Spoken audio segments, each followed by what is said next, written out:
علیہ وسلم کی قبر مبارک پر کروڑ رحمت برکت سلامت نازل فرمائے اور ہم سب کو ان کی سفارش نصیب فرمائے اور ہم سب کو ان کی سنت کی اتباع کی توفیق نصیب فرمائے۔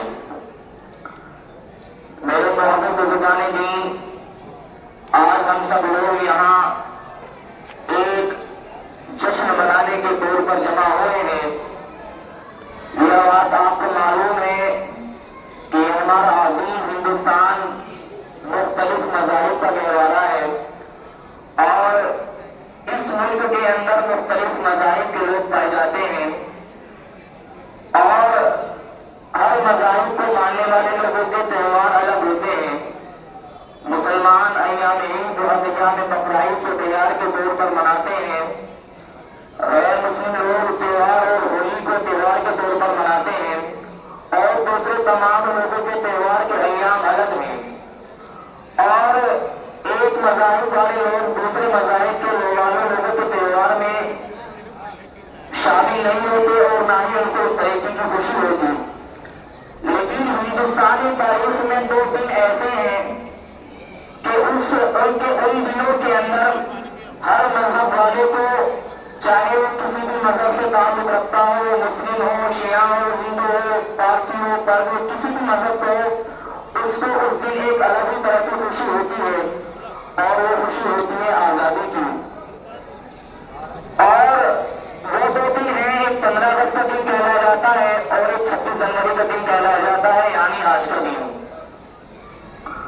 ہمارا ملک کئی سو سال انگریزوں کی غلامی میں قید رہا اور انگریزوں نے اس ملک کو قید بنائے رکھا۔ فطرت انسانی یہ ہوتی ہے کہ وہ اپنی سوچ کے اعتبار سے بھی اور اپنی مالی و جانی اعتبار سے بھی آزاد رہے، لیکن انگریزوں نے اس انسان کو اور اس ملک کے اندر رہنے والے ہر باشندوں کو ہر طریقے سے غلام بنایا ہوا تھا۔ لیکن ہم قربان جائیں اپنے بڑوں کی قربانیوں پر، ان کے حوصلوں پر، ان کی شہادتوں کی بنا پر 15 اگست 1947 کو ہم کو دوبارہ اس ملک کی، ہندوستان کی آزادی دینے کو ملی۔ اس کے بعد ہندوستان کے پاس اپنا کوئی لا، اپنا کوئی قانون نہیں تھا، چنانچہ ہمارے دیش کے بہت بڑے عظیم لیڈر ڈاکٹر بھیم راؤ امبیڈکر کی قیادت میں چند لوگوں نے مل کر اس ملک کا آئین مرتب کیا اور ملک کی آزادی کے بعد تقریباً 2 سال بعد 26 جنوری 1950 کو اس آئین کو، اس سنویدھان کو، اس قانون کو اس ملک پر لاگو کر دیا گیا، اور جب سے لے کر آج تک ہم اس 26 جنوری کو خوشی کے طور پر مناتے ہیں اور خوشی اس طور پر مناتے ہیں کہ اب ہمارے پاس بھی اپنا ایک قانون ہے۔ یہ قانون ہم کو یہ سکھاتا ہے کہ اس ہندوستان کے اندر کوئی بھی آدمی چاہے کسی بھی مذہب کا ہو، اس کو کلی طور پر اختیار ہے، وہ جس طریقے سے چاہے، جیسے چاہے، جس مذہب پر چل کر کھل کر عمل کر سکتا ہے، نہ اس کو کوئی روک سکتا ہے اور نہ ہی اس کو کسی کو روکنے کا حق ہے۔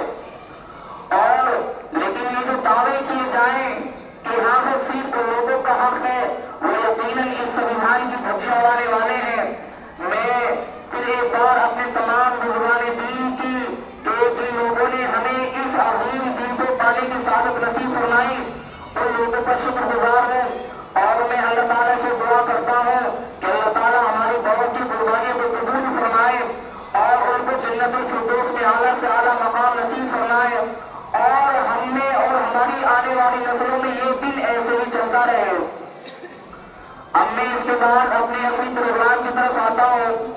سب سے پہلے میں اپنے اس پروگرام کا آغاز خالق کائنات کی کلام اللہ کی تلاوت سے کرنا چاہتا ہوں۔ چنانچہ میں تلاوت کلام اللہ کے لیے مدرسہ عادل کے استاد قاری محمد ابراہیم صاحب